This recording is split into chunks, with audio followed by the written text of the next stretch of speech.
धाराशिव जिल्ह्यातील अनेक महत्त्वपूर्ण प्रकल्प येणाऱ्या नवीन वर्षामध्ये मार्गी लागणार आहेत. गुढीपाडव्यानिमित्त आपण सर्वांनी या कामांना गती देण्यासाठी आणि सकारात्मकता आणण्यासाठी प्रयत्न करण्याचा संकल्प करूयात. याची माहिती आणि शुभेच्छा तुळजापूरचे आमदार राणा जगजितसिंह पाटील यांनी दिली आहे.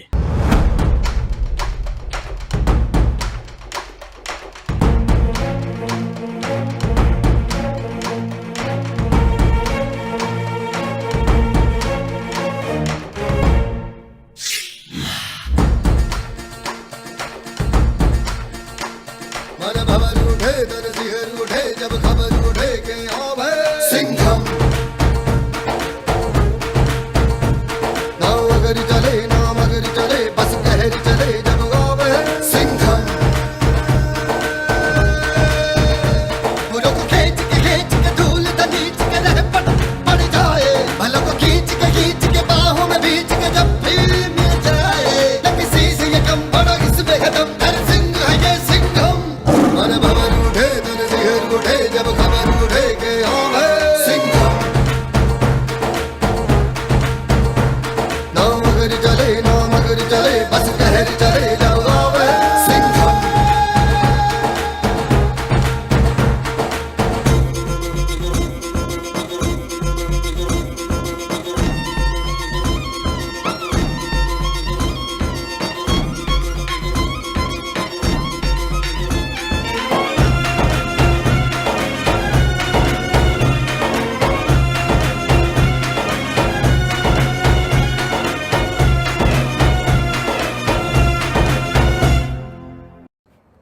नमस्कार. गुढीपाडव्याच्या निमित्ताने नवीन वर्षाच्या निमित्ताने आपल्या सर्वांना खूप खूप शुभेच्छा. येणारं वर्ष जे आहे ते आपल्या सर्वांना सुखसमृद्धीचे जावो, आरोग्यदायी जावो अशी आई तुळजाभवानीच्या चरणी मी प्रार्थना करतो. येणाऱ्या वर्षामध्ये आपल्या धाराशिव जिल्ह्यामध्ये अनेक मोठे प्रकल्प आहेत ते आपण मार्गी लावतोय. येणाऱ्या पावसाळ्यामध्ये पश्चिम महाराष्ट्रातून कृष्णा खोऱ्याचं पाणी जे आहे ते आपल्या तुळजापूरला येणार आहे. पुढच्या टप्प्यात उमरगा लोहाऱ्याला जाणार आहे. दुसरीकडे परांड्याला पाणी आणण्याचंही काम चालू आहे. भूम परांडा वाशी करत कळंबला देखील ते पाणी येणार आहे. आदरणीय मुख्यमंत्री देवेंद्रजी फडणवीस साहेबांनी विशेष प्रयत्न करून आपल्याला निधी उपलब्ध करून दिला आहे. काम आता ताकदीने चालू आहे. आपल्या MIDCच्या माध्यमातून कौडगावला टेक्निकल टेक्स्टाईल पार्क, तामळवाडीला देखील आपण एक मोठा MIDCचा इंडस्ट्रियल एरिया विकसित करतोय. वडगावला आपण MSME पार्क करतोय. रेल्वेचं काम चालू आहे याची आपल्याला कल्पना आहे. गव्हर्नमेंट मेडिकल कॉलेजसाठी जवळजवळ 450 कोटी रुपये उपलब्ध झालेत. पुढच्या आठवड्यामध्ये त्याची निविदा निघेल.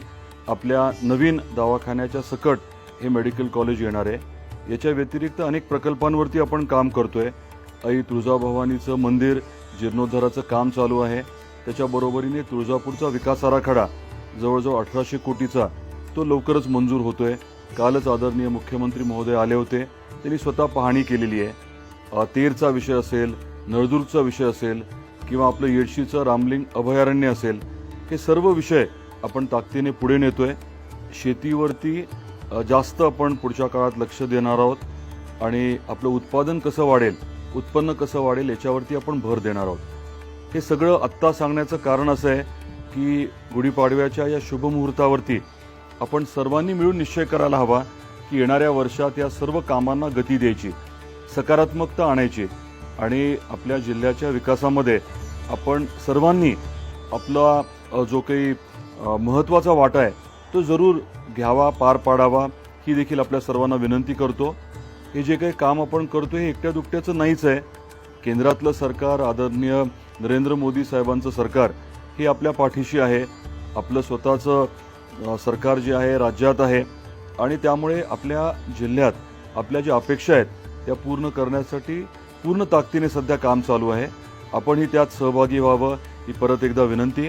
आणि गुढीपाडव्याच्या निमित्ताने आपल्या सर्वांना परत एकदा मनापासून मी खूप शुभेच्छा देतो. धन्यवाद.